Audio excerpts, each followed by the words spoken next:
first. The Ascend Conference just wanted me to kind of go through the formalities. So, good morning. Have you visited the Partner Pavilion yet? If not, be sure to stop by. I'm David Mansfield. This is James. And we're going to go ahead and start this session finally. On behalf of OATUG and OHUG, thank you for joining us for this session. Caesars Entertainment, Calibrating Performance Management with Workforce Compensation. For those attending virtually, your microphones will be muted during the presentation. You're encouraged to submit questions and comments throughout the session by opening this education session in the conference app and clicking on comments. We'll have time for Q&A and ask that you hold questions and comments until the end of the presentation. This is a CPE eligible course, and if you would like to get CPE credit, please remember to sign in on the sheet in the back of the room. We also ask that you turn your cell phones off or put them on silent. So with that, we'll go ahead with the presentation. So like I said, this presentation is really a customer case study where we had a big launch of Oracle Performance Management and Workforce Compensation, two modules that our customer, Caesars Entertainment, they were already live on in some capacity. But this was a mini project rolling out new functionality that they hadn't leveraged, and that's kind of the point of this whole story we're going to tell today. It really is overlooked functionality in two of Oracle's oldest modules. So maybe just to introduce ourselves here. So I'm David Mansfield. I'm a principal consultant with ArcLight Consulting. Been with them probably 8.5 years now, and really have focused primarily in the performance management and talent acquisition space when it comes to Oracle. But I've touched just about every module. You know, I really served more of a solution architecture role at the firm for the most part. So you have to think holistically, right, and really touch every single module, I would say. And then Jameson, if you want to introduce yourself. Yeah, so my name's Jameson McTaggart. I've been with ArcLight about 6 years. I'm on our solutions architect team, primarily working in the core HR space, compensation, security reporting.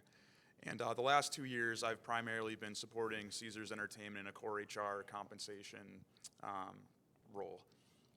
And then we also have Alex Gilmore from the Caesars side. Yeah, do you want to introduce yourself, Alex? Yes, thank you. Morning, everyone. This is Alex Gilmore. I'm with Caesars Entertainment. I'm the director of HRIS, and I've been working with David and Jameson and ArcLight going on 2 years now. And as they alluded to, we've covered a lot of different modules between core HR, comp, and now payroll. Thanks, Alex. So yeah, so maybe just getting into the story a little bit here. You know, Caesars Entertainment, definitely one of Oracle's largest customers. They have more than 55 different casino properties. They operate in 16 different states across the US. They're also in Canada. They have over 55,000 employees, truly one of Oracle's largest customers. We'll have a slide coming up in a bit that kind of shows their footprint in terms of Oracle modules. And you might not realize this, right, but it's more than just Caesars Palace. You know, if you look at all the brands here, it's half the Las Vegas Strip, right, but they're all over the map. They've got Harrah's, Bally's, El Dorado. They just acquired Caesars Sportsbook, which used to be William Hill. You know, it's ever growing. And I don't know, Alex, if there's anything you want to mention about the company and kind of its history. I know you've been there for 10 years, I think, at least.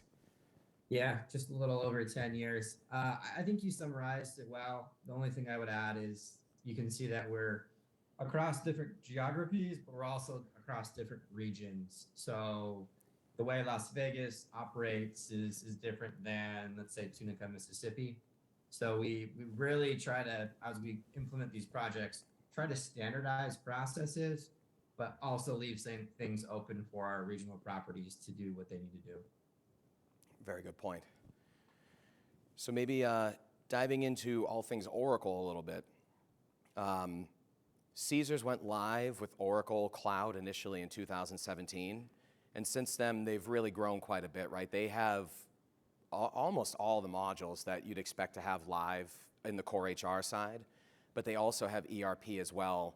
And since we've been working with Caesars for 2 years, we've done mini go-lives of certain modules. You know, this was the first rollout of goals management, for example, or we're doing enhancements of existing modules that they already had.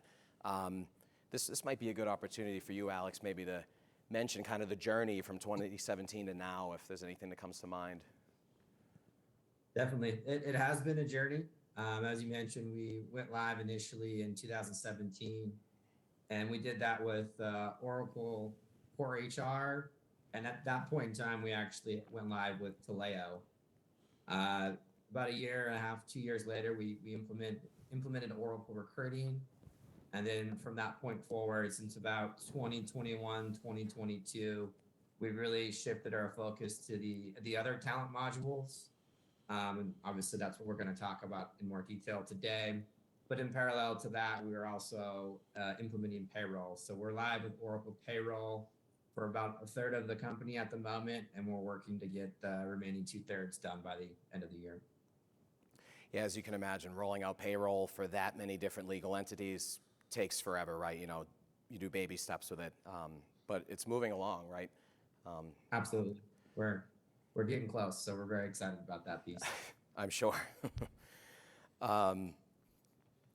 So then, thinking through the meat of this presentation and sort of the big initiative for what we accomplished last year, you know, we meet weekly with Caesars, just talking about their roadmap, break fix items, but you know, a lot of it really is strategical. Like, if Alex will kind of bring us into different decisions that the business is trying to make, like, oh, you know, we want to roll out the performance module this year and make some changes to it. And in those kind of discussions, we had the opportunity to ask, you know, are you doing the integration between workforce comp and performance management, which we were surprised to hear the answer was not very much, right? And in addition to that, Caesars had never leveraged the built-in workforce comp calibration plan, where you can have a real-time feed of performance ratings go into the comp module, see that in respect to how much merit you're going to award, and see if you're going way over budget, right? If you're giving everybody 5 out of 5 outstanding reviews. Unfortunately, you can't afford to pay those kind of increases, right? So when we explain that functionality to Alex, where you can literally, you know, move ratings down or up and see the budget adjustment in real time, and feed those adjustments back to the different employees' performance reviews, his ears definitely perked up, right? And we did a little demo of it and basically pitched it to the business from there. And I don't know, Alex, if there's anything that comes to mind with that whole story there, and maybe where you were before, right? You know, talent management had a smaller footprint, I'd say, when we first looked at it. Absolutely. We had kind of did an initial beta test with the performance review process in 2021. We stood up performance documents. We initiated the process with the business, but 2021 was kind of a year of getting our operators to shift their mindset from doing these reviews on paper, which we have done for many, many years, and everyone was comfortable with that process, to getting them familiar with Oracle. And then in 2022, that's when we engaged with David to come on board and say, look, well, if we get everything in Oracle, there's actually many other advantages to having that data in Oracle in terms of the compensation process, and then ultimately starting to build that performance data set in Oracle that we need. Right, you can imagine how many hoops and hurdles you'd have to go to if you have all your performance ratings on paper and then you're trying to get them into a centralized area to see what's the impact of paying these kind of increases and actually calibrate them. That's quite a lift, right? So this was a big initiative here. We also, you know, another thing we're going to talk about is we took advantage of the promotion functionality in workforce comp, where you're not only awarding merit, but you're actually making promotion decisions and submitting all of that into core HR simultaneously, as well as finalizing those performance ratings. So after we had that discussion, right, and this was kind of blessed as something we could go forward with, and we're given a target go-live date of make sure it works by the end of the year when we're doing merit increases and performance reviews. This was kind of the process flow we came up with based on what we've done with other customers. But we're going to talk about how Oracle has made this easier over the years too. So basically the way it works, right, first thing is, you know, manager is going to submit initial ratings, and then we're going to lock the performance cycle so that they can't go in there and change the ratings, or worse yet, share them prematurely with their direct reports. and then they get a different rating later and definitely ask some questions, right? So we needed a lock and unlock button. And to make sure that the managers got that far in the cycle, we needed all the ratings collected. Then once we had them, the plan was to move them into the workforce comp calibration plan, which, once we showed this functionality to Alex, I think he made a smart decision with this. He wanted to merge, or Oracle likes to keep them separate. They usually want you to have a comp plan for merit and then a comp plan for calibrating ratings. And you do the calibration first, and then that goes into a merit plan. Working with Alex, so he wanted to merge the two, which we were able to pull off. There are a couple hurdles Oracle throws your way with that, but we have found workarounds for all of it, fortunately. So that's why that's actually just one step. And then once those calibrations are done and merit is basically set up to be awarded, the calibrated ratings were shared with all the Caesars team members. We basically unlocked the cycle and gave permission, communication plans went out, approving final ratings to be shared. And then at the end of the day, we transferred, the merit increases and the promotions all to core HR come around January time. And I don't know, Alex, is there anything else you want to mention here on this? The only thing I would add is the process you outlined here is very similar to the process we had done offline with the combination of paper reviews, and then really before putting this into Oracle, the calibration sessions were just a series of in-person meetings led by HR. So the process David just went through and what he's going to show us here in a few seconds really helped HR get the data that they needed in real time because it was all in the compensation plans. Yes, it's basically just bringing the same thing online, right, and making it a lot smoother. So if we move forward here, this is the functionality that we didn't have historically with Oracle Performance Management, even though for at least 2 or 3 years, possibly more, that workforce comp calibration, real-time back and forth between the modules existed. But we really had to actually use, for anybody who's familiar with Page Composer and technically kind of customizing the page to lock and unlock the cycle, you literally had to go in and manipulate the button that managers would use to submit performance ratings and share them with their team members. We had to basically hide that. In one of the prior releases, Oracle opened up this functionality here, which says, allow document sharing task to be locked for calibration, which then literally just gives you a checkbox where you can go and look at the performance review. So this was the one for Caesars salaried employees. And now with the click of a button, Alex and his team can just basically choose when this warning message comes on or off.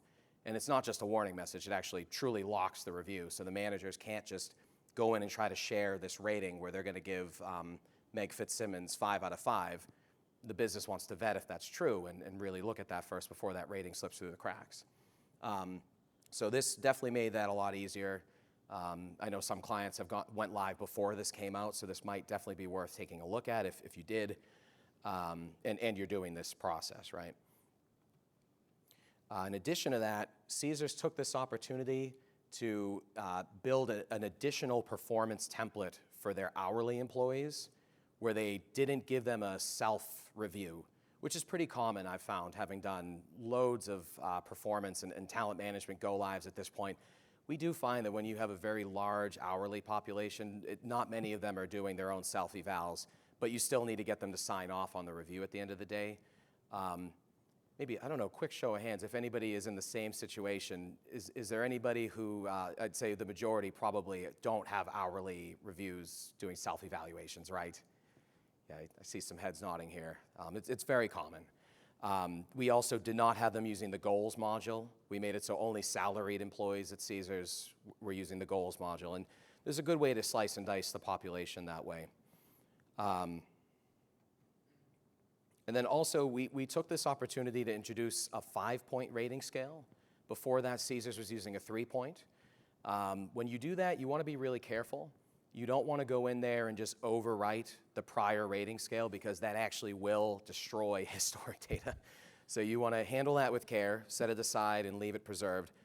Build a new rating model and just introduce it to your new templates going forward. The same goes for competencies. They wanted to keep the same competencies that they have always evaluated their team members on, but just update the descriptions and introduce the 5-point rating scale. Same thing, you just leave those alone and build new competencies on the side, basically. Then also for the salaried team members, this was the first time that we launched the goals module for Caesars. They didn't go crazy with it. There wasn't like weighted 50% of the review and it's gonna control your rating.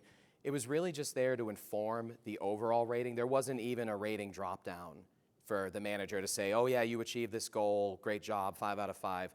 That was only being done on the competencies. The goals were just there for FYI purposes to kind of influence the overall summary. And their overall summary, this might be different from many clients. For the final rating, they do not do a calculation, really, of any sort. You know, I think the majority of clients I've seen, they'll use that calculator functionality where it counts up what the average of all the ratings you gave to those competencies are and suggests what you should rate the person. But Caesars actually did completely free select, uninfluenced by the calculation, which is something interesting I noted. This might be one of the biggest enhancements I'd say that came out of this project. You know, especially coming off of a paper-based process, you can imagine how many hundreds, if not thousands of reviews were never completed, which is not good for any employee's individual development and for actually awarding these merit increases and have them be meaningful, right? So this reporting dashboard that we built really made it so Alex and his team could keep tabs on, you know, performance documents that would be due soon, were overdue. If I zoom in here, you can kind of see the different parameters we built into this. So basically, they could check if worker self-evaluation, manager evaluation, or the final sign-off on the review were running behind. You know, they could see out of all the managers, for example, out of these 26,000 for the salaried reviews, let's say, how many of them have actually been done yet, right? And you know, we wanted to get that total completion percentage to 100%. They were able to filter by business unit, which is basically casino property for them, department, the performance review, so if they wanted to see salaried versus hourly, or just individual manager, right? And the goal was to make sure that this pie graph here had all blue and no in progress left.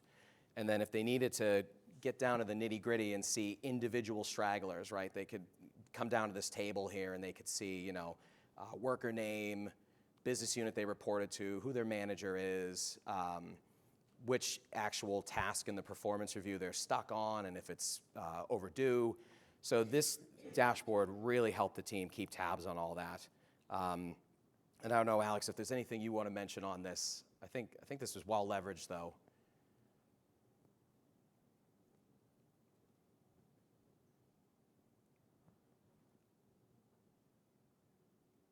Oh, wait, did we lose him? Alex, can you hear us? Oh, I think you're muted, Alex.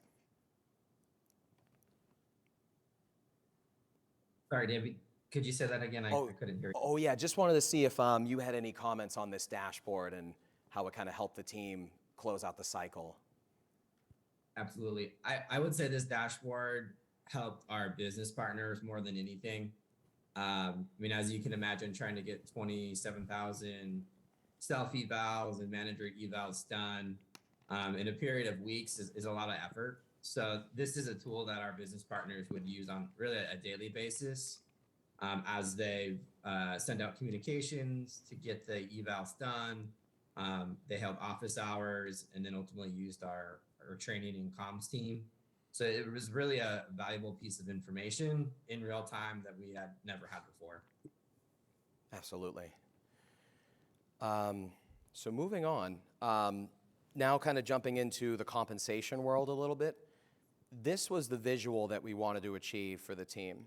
So Caesars had always had targets. You know, we can only have a certain number of low, medium, and high performance ratings in order for us to stay on budget, because they truly are pay for performance to the point where, you know, 5 is the highest merit increase and low rating is the lowest merit increase. So with this, they were actually able to see, if you look at the green versus blue color here, you can see what the actual ratings were that were given by managers versus what the target is for each. Just for proprietary reasons, we had to blur out what the rating levels are. But with this visual, right, they were able to see how they were tracking against all of that. We're going to explain why this isn't in the actual comp worksheet itself. There is a interesting bit of Oracle functionality that we had to find our way around. And then, I don't know, Jameson, if you want to mention, that might be a good time to talk about that. Yeah, so I'll talk about this. So this is actually in the reports tab. As David said, you can have these graphics on the actual performance task, but what we found at Caesars is, they're a very large organization. Once you get to above 500, either direct or indirect reports, these visuals, the summary views for the performance task no longer work. So you do have to use the reporting feature to get basically the same views. The compensation task, though, we'll look at that in a second. Those summaries work fine. But what we also found was they also were using reviewers and secondary hierarchies. Some of the analytic views we found didn't work for them either. So we kind of try to keep this simple, just the components. This worked for everyone. And then anything more advanced, we just put on the reports tab. And, it's funny, the design that we demoed for Alex was this one, where it was assuming that you do calibration before moving ratings into the merit plan. So this is just a performance calibration comp plan. Very simple. There aren't that many columns. It's just some info about the employee, their manager, the rating that they got, some links to go check out their performance document, and then also that bar graph, which, like Jameson said, you can't get that to work with the merit plan. But like we mentioned at the beginning, Alex wanted a blend of this one and their existing pay-for-performance comp plan. So that's why, if we go back a few slides, one of a couple reasons that we had to have that bar graph visual live outside of the plan. But it was fine the way we mobilized it. It worked quite well. But yeah, I don't know, Alex, if you want to mention anything about this comp plan and, the before and after. Going back to the calibration plan, the format of that summary is, this slide right here. I mean, this is kind of exactly what we're looking for, where you could see the distributions. And then if needed, a manager can make the adjustments to the rating in real time. As Jameson mentioned, there's that 500 assignment limit here. And for us, that's something we would encounter often because a general manager of a property, we have 55 plus properties, most of which have more than 500 team members that would be eligible. So we quickly ran into that limitation. Someday I'm sure Oracle will come up with a solution for it, but in the interim, we'll continue to use that custom report. Right. Yeah, Caesars really needed that top-down view. Imagine like you're proxying in as the CEO over all those 55 properties. You're going to quickly get over 500 rows, and it doesn't work anymore, which we have a visual of right here. Yeah, and if you want to go back one slide, David, I'll just kind of talk about, how we build. I don't even want to say the new plan. We had the benefit of 90% of what we ended up having was already there. All we really had to do was just connect this plan with the inbuilt Oracle performance module. And, what that involved was just, turning on that feature, linking it with a proper review period. We'll go into a little bit more detail. Rather than having there might have been a custom column for performance rating, we just turned on the enabled one. Changed all of our formulas around because, we went from a 3-point to a 5-point model. And then, like David said earlier, there were a few places we were like, okay, these are some things we can optimize by adding promotion. I don't recall if lump sum was there before or not, but we just, that was, it's there now. And then also just providing a lot of override ability. Basically every column had the ability to be overridden, whether it was the base pay increase or the lump sum. And I feel like a lot of these are columns we see clients roll out for comp plans. Oh, yeah. But they might not have the live back and forth with an editable performance rating column is the thing. So moving on. And I don't know if we harped on this enough. So like when we had over 500 rows, that's what happened, right? The summary components literally disappeared. So you couldn't see anymore if you're on target or not. So the whole section up there shrank. So maybe, I don't know if you want to talk a little bit, maybe, Alex, do you want to explain a little bit about the way Caesars kind of locks down who can use these plans and the alternate hierarchies that you follow versus just the straight manager hierarchy? Yeah, we definitely can. I think in terms of a hierarchy perspective, we definitely leverage the primary hierarchy and sync that with the manager hierarchy. So our managers are the ones that have the access to their teams.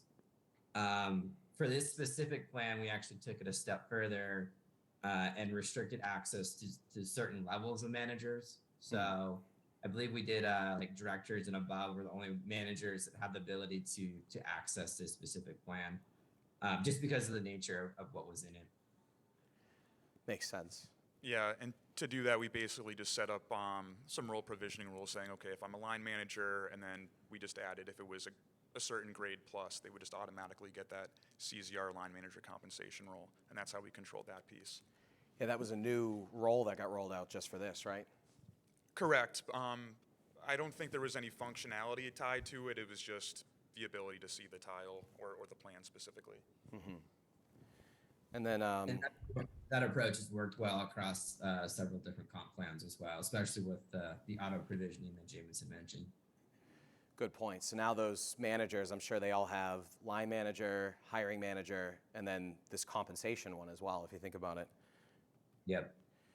And then for the approvals, do you want to talk a little bit about the setup there, Jameson? Yeah, so as Alex said, we had the primary manager hierarchy, and then I believe the secondary hierarchy was there before, but we also wanted to add a second.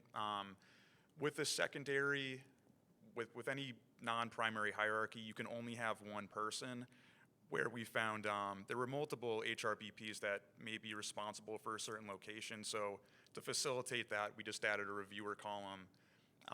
Had a similar fast formula, just looking at a different area of responsibility type. Alternate approvers were set up as well, and then as far as the notifications, we kept it pretty minimal, just a notification if a worksheet was submitted, so the next person knows, okay, I can go in there, take a look. And yeah, so if we keep going, yeah, like you said, you had to make quite a few adjustments to the columns when they rolled out a new rating model, right? Yep, so just a couple notes. Yeah, if you just want to go back right there, perfect. When working with the inbuilt performance module, you do have to call out the rating level IDs specifically. It's like a 12-digit number, so just a note right there. And then we just modified our dynamic columns to look at the new pieces of information. And what was really nice is there was no need for additional fast formulas. This was all just using seated columns and dynamic calculations. The only fast formula we added was probably just the one for the reviewer hierarchy and maybe one for the plan eligibility criteria. And so then the alerts too, same kind of thing, right? Although some of these were new alerts that we took the opportunity to introduce, I think, right? Yeah, just one note here. I mean, we definitely try to utilize alerts to keep the plan as easy for the managers to use as possible. Give them an idea. Okay, here's someone where I put a 0 in for an override. This is outside their limits. Either a mix of alerts, warnings, and errors. And so in terms of rolling this out, I can't stress enough how good of a project manager Alex is, having worked with him 2 years now and doing numerous sprints. He uses Jira so effectively too, and always likes to get a plan of attack laid out in Excel like we're looking at here. And I don't know, Alex, if you want to talk a little bit through your way of doing things and your methodology, but I think this snapshot here really captures it perfectly, where we just got every step of the process laid out and a date to get it done, right? Yeah, absolutely. Appreciate the intro there, David. Well, it's true. I've kind of adopted more of an agile methodology, as David had mentioned. We use Jira, and we plan all of our work in a series of 3-week sprints, and then obviously multiple stories within each of those sprints. So what you're actually seeing here is a detailed task within a story. So the story would have been um, basically go live with the Oracle performance process. And we know that's a 3-week period. And then within those 3 weeks, we have a series of tasks here, a lot of which are just configuration items, whether it's turning on self evals, turning them off, running processes, whatever it is, if the team needs to complete that task. I've really stressed that we document that. And then each year, we don't start from scratch. We come back to the same list of tasks. We modify them based off the feedback from our business partners. Sometimes things work well, sometimes they don't. Whatever the end case is, we go ahead and modify our plan of attack each year based on their feedback. And that's a great point, right? Documenting it this way, you could keep the same exact thing, maybe swap in a couple different tasks or change the dates, but yeah, right, not start from scratch. Very good point. Yeah, I can't stress enough the creating the detailed task plan like this, because especially with performance, it's something you don't look at on a weekly basis. You look at it every 12 months. So a lot happens in 12 months. You can't possibly remember every task you did 12 months ago. This really helps accelerate the cycle each year. And just it might be hard to see back there, but basically it's we're going to do the worker self-evaluation on this date, and it needs to be done by November 11th last year. We also marked that's the moment that goals are going to get sucked into the review from the goals module. We had the date the manager reviews needed to be done, the dates the calibration needed to be done, the dates that managers were allowed to share their ratings with the employees, also the date that we needed to move all the reviews up to that point. We didn't want to have the managers be responsible for basically submitting the performance review once we unlocked it. We did that on their behalf using the process mass actions functionality in the performance module, basically getting them to that step where the share button appears, and then offline communications told them to go share it. And if they didn't, and we gave them enough time, we shared it on their behalf, basically. But we tried to get everybody in there as much as possible. Some challenges we bumped into with this. Caesars, as you can imagine, has a huge amount of multiple assignments. You might have a table games dealer working at Caesar's Palace one day and then go over and do a shift at Harrah's across the street on the same day and be logging 2 different time cards, right? So you can imagine they have tons of multiple assignments. And the performance module out of the box, really through their eligibility profiles, anybody who's familiar with that, doesn't have a good real way to exclude those multiple assignments.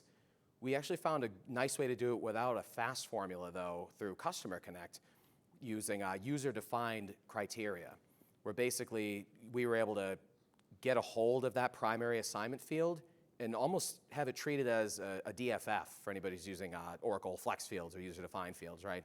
And did not have to build a fast formula to exclude non-primary assignments, which was huge. And then the performance module, it's really good about giving you automated alerts and reminders, but a little too good at it. It really spams managers. Like if you have 50 direct reports, even 20, you're gonna get 2 emails for each, for their worker self-eval and the manager eval when they're due or overdue, and it's just overkill. So the business, they couldn't accept that, right? So we turned those off, and upcoming due dates or overdue reminders were handled manually this year. But I think we have a plan next year to roll out a custom BI publisher reminder for these and still look to automate it as opposed to manual communication plans. And I don't know, Alex, if you want to talk about the multiple assignment thing or the notifications a little bit. I know we spent a ton of time on that. Yeah, definitely. Multiple assignments or a team member having multiple jobs is something that may be unique to our industry, but is fairly common. Obviously, we can bring in these multiple assignments and we can calculate the comp plan on them, so that's not the problem. And then David, as you mentioned, right, we can determine if they're eligible or not. One of the biggest challenges we ran into is different regions treat these multiple assignments differently. Some regions want them to be included, some want them excluded, some want them included, but only a subset of them. So for 2023, I think we're gonna go ahead and explore possibly creating a few versions of the same comp plan to give our operators the option to pick from. It's all your multiple assignments, it's none, it's maybe the on-call ones, but exclude the temp. So really having your criteria defined as an organization up front will definitely help as you go through and build out these plans. Mm-hmm.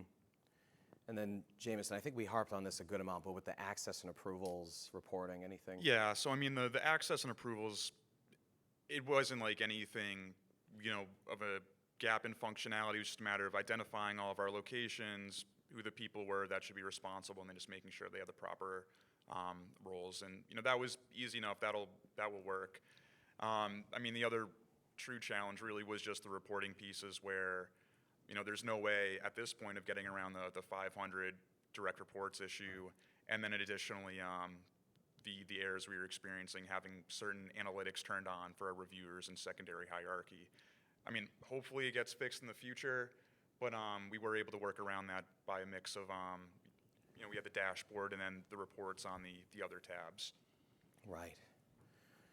Yeah, so finally, one thing we wanted to do here is just talk a little about the philosophy of even doing calibrations in this world where, we're starting to get into more kind of ongoing performance where you don't just leave it till the end of the year and kind of everything that happened in the first 11 months of the year is easily overlooked, right? It's frequent check-ins is what we're seeing is more of a thing as an industry trend, I'd say, whether it be quarterly or even monthly, depending how our customers are doing it. And it's kind of forcing a shift in mindset where tying merit to performance so closely is being questioned. I know, Alex, this literally happened right on the eve of launching this. Do you want to talk about that a little bit? Yeah, I think we are definitely exploring doing more frequent check-ins. And obviously that's something that we could definitely do in Oracle Performance. I think where we're trying to evaluate is that effort worth it is there's a lot of work that goes into the check-ins for the HR teams.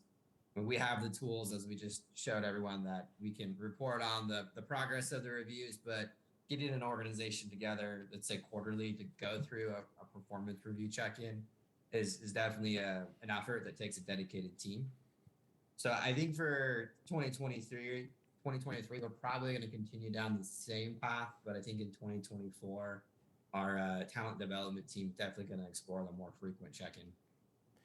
Yeah, I remember they started questioning the whole thing right at the end, but we had to move forward with it right at that point. You couldn't shut this down right when performance is mid-cycle and merit's already being planned, right? So yeah, big plans to discuss for 2024. I don't know here, maybe show of hands, how many companies do performance calibrations like this? I know some of them I helped with, like Acushnet, for example, Pascal. we know you do, and Subaru as well. But any others? Yep. Okay, very good. I don't know if anybody wants to speak to that. Are you having the same kind of shift in mindset, or is this something you think will be set in stone for years to come? Any comments from the audience there? It's a lot to consider, right? Yeah, that's really the main thing we just wanted people to think about too. As powerful of a tool as this is, I think the industry is starting to question doing that, right? But I do think at the end of the day, having visuals like that bar graph or all the different ratings and where they are, that's still a powerful tool, even if it's not necessarily going to force ratings to go up or down per budget. Oh, yes, Pascal. So I'm Pascal from Acushnet. So for us, for calibration, we do it really as what the directors does. Mm-hmm. So for the rest of the exam population, we have tons of hourly people, which we don't. We barely do performance review. But calibration is important to us. We're starting to embed it in our culture. Mm. But it takes time. As the gentleman Alex was saying, right? Rome was not built overnight. Right. It's changing the culture. It's making sure the manager is on board, the leader is on board. Glad to hear that. Yep. And yeah, if there are no other comments on the whole philosophy of calibration or not, I guess we can open it up for a general Q&A. Does anybody have any questions? Oh, Pascal again, yes. Oh, should we give him the mic? I'll come down. Thanks, Jameson. Question is for you guys, but also Alex. I don't know if you can hear me. He's about to. Let me come over there. Alex, we might have a question coming your way too, it seems. Hey, Alex, can you hear me? Alrighty. So my name is Pascal. I'm the director of HRIS at a Cushnet company. We own Titleist, FootJoy, and so forth. So ArcLight has been helping us. They've been their consulting partner in implementing Oracle and making an enhancement. But one of the frustration we've had was, and love to hear Alex and ArcLight, is when we do calibration, we do it in performance. We lock it down, then we go in comp. But the issue is if we change the rating, right, usually we have to change the comments, and then it's hard to go back into the performance, not only to change the rating, but also change the associate comment. If someone was, let's say, a 5, now they go at 4 or vice versa. We want to make sure we change those. So I know we started to scratch the surface this past compensation and performance cycle. Is that something that you guys were faced with at Caesars Entertainment? I thought we did let them back in the reviews, Alex, to make the comments match the rating. Do you recall that? Sorry, David, I couldn't hear the question. Can you repeat it? Oh, basically, it sounds like the mic isn't coming through for Alex. So basically, Pascal was wondering, so imagine somebody has a 5 out of 5 all-star rating, but because of the calibration methodology, we have to move them down to a 4 or 3. But their manager wrote a story in their comments where they're an extremely good person and you're getting the best merit increase possible. So now they have to change the comments to match the new rating. Do you recall if we had a phase where we had the managers go back in and tweak their comments? I thought we did.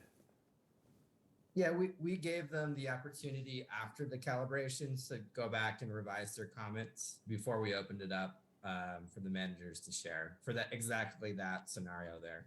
Mm-hmm. And it didn't happen It was a manual. lot. It did happen to a few, though.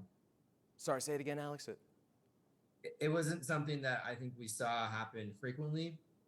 I think most of the ratings that the manager submitted were accepted, especially with those high performers. But it is something that could occur. That helps a lot, right, if you don't even need to knock them down. But I remember with the Acushnet one, I think there were a fair amount that did vary. Yeah. Absolutely. Great question. Any other questions? Any other questions from the group? Okay. Well, I think that's it then. So really appreciate everybody coming by and spending the time listening to us here. And thank you again, Alex, for agreeing to present with us as always. Yeah, hope everybody has a great rest of the day and enjoy the conference. Thank you. Thank you.